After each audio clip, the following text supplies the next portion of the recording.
My nightmare mother-in-law tattered my hair because she thinks it's funny. So, I told her that only when my hair reaches the same length will she ever see my children again. When I was younger, I dealt with a lot of crappy situations. My only real escape from that was my hair. I know how silly that sounds, but it is what it is.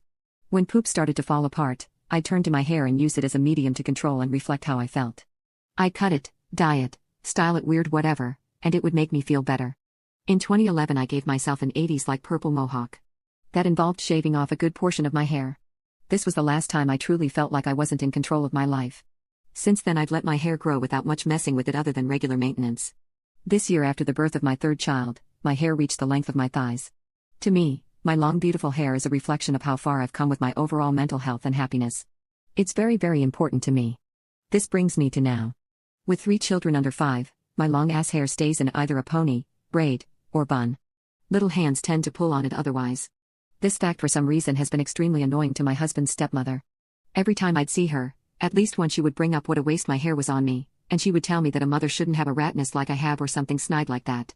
She's annoying and I ignore her for the most part because she just wants attention and I won't give it to her.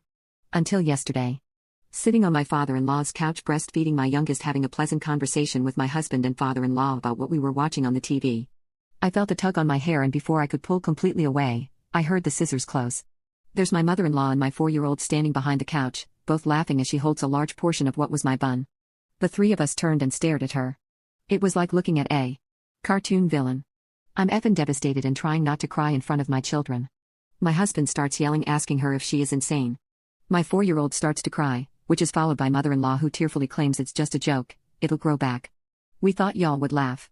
The whole situation falls apart with my husband arguing on my behalf, my 3 children and I crying, mother-in-law snot bubble sobbing, and father-in-law trying to get us all to calm down. We ended up leaving with my husband telling his dad to divorce his wife because being married to an overgrown 8-year-old is probably illegal. Which I would have giggled at if I wasn't so upset. My husband drives us around looking for a stylist who will take a walk in, and I call my sister-in-law to come sit with me. She meets us at her stylist's workplace. Looking at my tattered hair was horrible, large chunks were gone and the length was all over the place. It was awful and I felt like I lost a body part.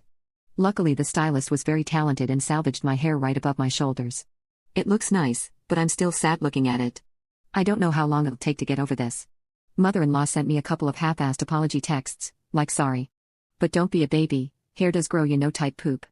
Update: we went to the police station. The officer I talked to was very kind and was especially concerned that I was holding my baby when mother-in-law came at me with scissors. He gave me a step-by-step of what would happen, pressing charges, and the likelihood of this kind of thing sticking.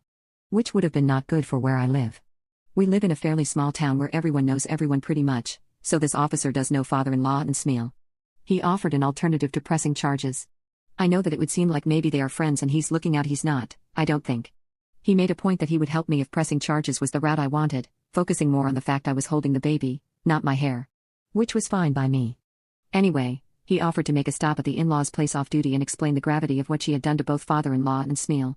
Suggest counseling or something for her and maybe wake up father-in-law to Smeal's disregard for decency and sanity.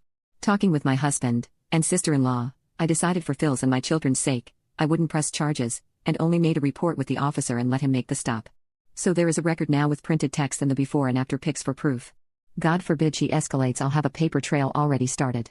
Presumably, after the officer made the stop, my husband got a call from his dad.